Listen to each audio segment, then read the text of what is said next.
అమ్మా అమ్మా లేదురా హోటల్కి వెళ్ళింది. నానమ్మా నాకు అర్జెంటుగా 5,000 డబ్బు కావాలి. 5,000? అంత డబ్బు ఎందుకురా? నాకు కావాలి, ఇవ్వు. ఒరే మీ నాన్నేమో రేసులకి, నువ్వేమో షోకులకి ఇంతంత డబ్బు తగలేస్తే ఈ కొంపకత ఏం కావాలి? ఎంత మాట అన్నది? నేను డబ్బు తగలేయటం లేదే, తగిలిన గాయాన్ని నయం చేయడానికి డబ్బులు అడిగాను. నిజం నానమ్మా, నా ఫ్రెండ్ ఒకరికి లారీ యాక్సిడెంట్ లో కాళ్ళు ఏమిటోరా, ఈ ప్రపంచంలో ఉన్న కష్టాలన్నీ నీ ఫ్రెండ్స్ కే వస్తున్నాయి. మొన్నేమో ఒక ఫ్రెండ్ చెల్లెలకి కళ్ళు పోయినాయి అని 10,000 తీసుకెళ్ళావు. నిన్నేమో ఇంకొక ఫ్రెండ్ తమ్ముడికి చెయ్యిరిగిందని 5,000 తీసుకెళ్ళావు. ఇవాళేమో ఏకంగా ఒక ఫ్రెండ్ కాళ్లే పోయినాయి అంటున్నావు. పాపం, ఈ ప్రపంచంలో ఉన్న వికలాంగులందరూ నీ ఫ్రెండ్సే అయినట్టు అన్నిటికీ నువ్వే ముందు నిలబడుతున్నావురా. ఏంటోనే, నాదంతా తాత పోలిక. ఆయన కూడా నాటైపోయినట్టు కదా. ఆయన నీ టైప్ అయితే ఈ పాటికి ఆస్తి అయిపు లేకుండా పోయేదిరా పిచ్చి కొంక. ఒరే నువ్వు ఈ డబ్బంతా తీసుకెళ్లి నీ ఫ్రెండ్స్ కి తగలేస్తున్నావని నాకు తెలుసు. అనవసరంగా ఇట్లాంటి బేవర్స్ పనులకు టైం పాడు చేయకపోతే ఎవరైనా ఒక మంచి పిల్లని చూసి ఇంటికి కోడలుగా తీసుకురాకూడదు? నేను రెడీ అయినే, కానీ ఎక్కడా ఒక్క పెట్ట కూడా పడ్డం లేదు. పడటానికి ఆడపిల్ల పిట్ట కాదురా, మనసున్న మైనపు బొమ్మ. వలపుతో కరిగించాలి, వలవేసి గెలుచుకోవాలి. నిజంగా? అయితే ఇప్పుడే బయలుదేరతాను. ఎక్కడికి రా? 10 కిలోల మైనం 10 మీటర్ల వల తేవటానికి. డబ్బులు అడిగితే ఇవ్వవు గానీ బోడి సలహాలు మాత్రం ఇస్తావు. పిచ్చి సచ్చినాడు, ఈడు కుదిరెప్పుడు వస్తుందో.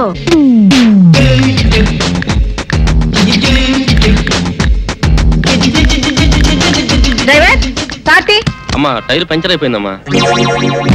ఇందాక నుంచి ఏం చేస్తున్నావు చూసుకోలేదా? త్వరగా మార్చు. అమ్మా అది అది చెప్పిన కూడా తీసుకురాలేదా? ఇడియట్, బుద్ధి జ్ఞానం లేకపోతే సరి. ఇంటికి ఫోన్ చేసి ఇంకో కార్ పంపించమను. Excuse me. హలో హలో, ఏమిటి ఇక్కడ నిలబడ్డారు? కారు పంచర్ అయితేను. Oh I see. If you don't mind రండి, నా కార్లో డ్రాప్ చేస్తాను. అబ్బే ఎందుకండి, ఇంటికి ఫోన్ చేయించాను, కారు వస్తూ ఉంటుంది. మీకు కార్లు లేవని నేను లిఫ్ట్ ఇస్తానని లేదు, ఆపర్చునిటీ వచ్చింది కాబట్టి ఆఫర్ చేశాను. ప్లీజ్. నేను కూడా అలా అనుకోలేదు, మీకు ట్రబుల్ ఎందుకని. By the way, I'm Sumitra Devi. I'm Pramila Devi. నాకు తెలుసు, పార్క్ లో చూస్తూనే ఉన్నానుగా, బట్ పరిచయం లేదని పలకరించలేదంతే.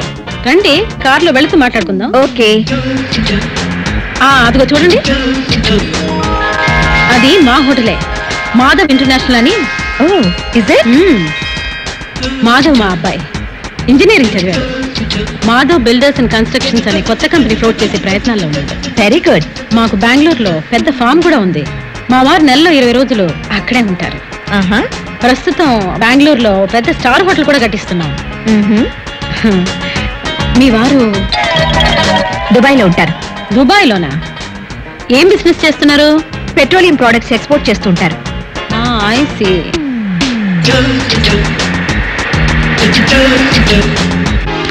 రండి. లక్ష్మి, లక్ష్మి అమ్మా, వెళ్ళి కాఫీ తీసురా. అట్టగినమ్మా. అలా నిలబడిపోయారేంటి? కూర్చోండి. ఇల్లు చాలా బాగుందండి. కొన్నారా కట్టించారా? కట్టించిందేనండి.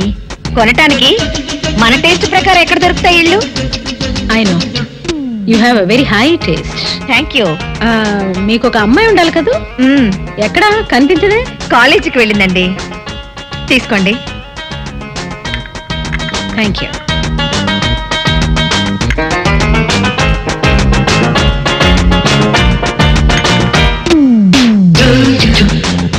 మరైతే నేను బయలుదేరుతానండి.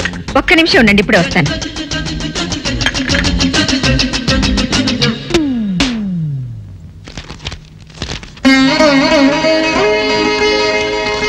తీసుకోండి.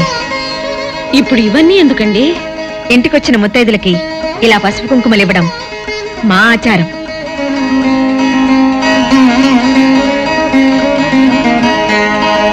మీరు కూడా ఒకసారి మా ఇంటికి రావాలి.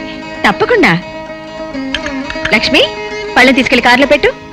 సిస్టర్, డాక్టర్ గారు కావాలి. మా బామ్మ బాత్రూంలో పడిపోయింది. 2 నిమిషాలు వెయిట్ చేయండి, ఆయన ఫ్యామిలీతో మాట్లాడుతున్నారు. ఉండు, నీ పని చెప్తా. అప్ప చాలావే, ఈ ఒక్కటి నా కోసం తిందురు. నువ్వు పెట్టే తిండికి నాకు పొట్ట వచ్చేస్తుంది కానీ నీకు కడుపు రావడం లేదైతే. డాక్టర్ గారు!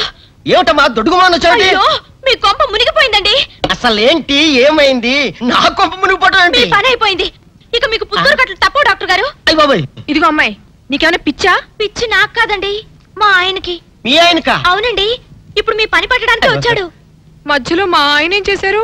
ఏమీ చెయ్యక్కర్లేదండి. రోజుకో డాక్టర్ని చితక్కొట్టందే మా ఆయన నిద్రపోడు. ఇదేం పిచ్చమ్మా, డాక్టర్ని కొట్టే పిచ్చ? బాగా చదువుకున్నాడా? అవునండి, మా ఆయనకి చిన్నప్పటి నుంచి డాక్టర్ అవ్వాలని కోరికండి. మామూలు డాక్టర్ కాదు కదా, అసలు పశువుల డాక్టర్ కూడా అవ్వలేదనే కక్ష కొద్దీ రోజుకో డాక్టర్ దగ్గరికి వెళ్ళి మా బామ్మ బాత్రూమ్ లో పడిందని చెప్పి ఇంటికి పిలుచుకొచ్చి ఏం చేస్తాడు? కొడతాడా? ఒట్టి కొట్టటమేరా, కొరుకుతాడు, గిల్లుతాడు, గీరతాడు. ఓరి భగవంతుడు, నీ మొగుడికి ఎవరు దొరకనట్టు మా ఆయన దొరికాడా? నేనేం చేస్తుండ్రా తండ్రి? దీనికి ఒక్కటే ఉపాయం. ఏంటి? మా ఆయన లోపలికి రాగానే ఆయన్ని మాటల్లో పెట్టి గట్టిగా ఒక మత్తు ఇంజెక్షన్ ఇచ్చేయండి. స్పృహ తప్పగానే నేనొచ్చి మా కారులో తీసుకెళ్లిపోతాను. ఇదేదో బాగానే ఉందండోయ్. మరింకే పిలవండి. ఆగండి ఆగండి, ఇప్పుడు పిలవండి. పేషెంట్, నర్సు పిలు.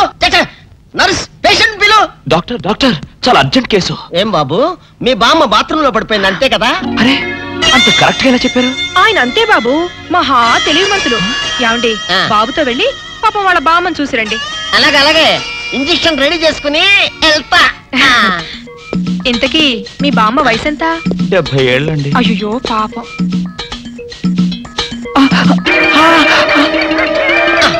ఇదేమిటండి నాకు పొడిచారు ఇంజెక్షన్? ఆయన అంతే బాబు, మహా తెలివి మంతులు. అలాగా? చాలా థ్యాంక్స్ అంకుల్. అబ్బే, నేనే నీకు థ్యాంక్స్ చెప్పాలమ్మా, నా ఒళ్ళు పచ్చడి కాకుండా కాపాడినందుకు. అంకుల్, మీ వాళ్ళతో చెప్పి కొంచెం మా ఆయన కారులోకి ఎక్కించరా? Sure sure. వెళ్ళొస్తానంటీ. మంచిదమ్మా, చిన్నపిల్లవి, నీకు ఈ వయసులో ఎంత కష్టం వచ్చింది. అయినా ఇలాంటి పిచ్చి తగ్గించాలంటే ఈ డాక్టర్ల వల్ల ఏమవుతుంది? దైవ బలం ఉండాలి. అందుకని పూజలు వ్రతాలు చేస్తూ ఉండు, తప్పకుండా ఆ దేవుడు కరుణిస్తాడు. అలాగే ఆంటీ. ఒరే నారిగా, అమ్మా కాసిన మంచినీళ్ళు తగలబెట్టరా నువ్వైనా. అమ్మో, జాగ్రత్తగా పట్టుకోండి. అమ్మో అమ్మో, ఏమైంది నా మనవడికి? నా కోసం డాక్టర్ దగ్గరికి వెళ్ళి ఆడి ప్రాణం మీదకి తెచ్చుకున్నాడా నాయన? మీ మనవాడికి ఏం కాలేదు, మీరేం కంగారు పడద్దు. ఏమీ లేకపోతే ఇట్ట ఒంటి మీద తెలివి లేకుండా పడిపోయాడేంటమ్మా? మా అమ్మగారు, ఒక ఫుల్ బాటిల్ బ్రాందీ తాగిన వాడు ఇలా ఒళ్ళు తెలియకుండా పడిపోకపోతే ఇంకేం చేస్తాడండి? ఏంటి, ఈ సచ్చినాడు సారా తాగాడా? సారా కాదండి, బ్రాందీ బ్రాందీ. ఏ పేరైతే ఎల్లే మొదలష్టపతి. ఓరు ఈడిదేమో తియ్యా, నా కోసం డాక్టర్ని తీసుకొస్తానని వెళ్ళి ఈడు చేసి నిర్వాహం ఇదా? పట్ట పగలు అమ్మా, మన ఇంట వంట ఉందంట ఇట్టాడు దిక్కుమల్లి పని. మా అమ్మగారు, మేము ఇక వెళ్ళొస్తామండి. వెళ్ళండి అమ్మా. పదండి. ఒరే నారుగా, ఎప్పుడు అనంగా చెప్పాను నీళ్ళదమ్మని. లేవరా సచ్చినాడా? ఏంటే, ఏంటి నీళ్లు పోయడం? ఏం నాయనా, తాగినప్పుడే దిగిపోయిందని బాధగా ఉందా? ఏంటి నీ గోళ? తాగడం ఏంటి, దిగిపోవడం ఏంటి? ఏమీ ఎరగనట్టు ఇట్ట బొక్కాయిస్తే సరిపోయింది అనుకున్నావా? నువ్వు తాగటం అబద్ధం అయితే ఇట్ట ఒళ్ళు తెలియకుండా ఎందుకు పడిపోయా? పాపం, ఆ ఆడపిల్లలు మోసుకొచ్చి ఇక్కడ పడి సరిపోయింది. ఏంటి, ఆడపిల్లలు మోసుకొచ్చారా? లేకపోతే ఎగిరొచ్చాను అనుకున్నావా అయ్యా? అబ్బా నమ్మవే, నేను నిజంగా తాగలేదు, నీ మీదొట్టు. ఇదంతా తింగరబుచ్చి పని ఉంటుంది. అవును, నీ నడుము నొప్పి ఏమైంది? అమ్మో, ఇంతసేపు నేను ఈ మాటే మర్చిపోయాను అయ్యా. ఒరే, నువ్వు వెళ్ళి అమృతాంజనం అన్న బట్రా, అందాక నువ్వు సవరది అయ్యా. అమ్మా.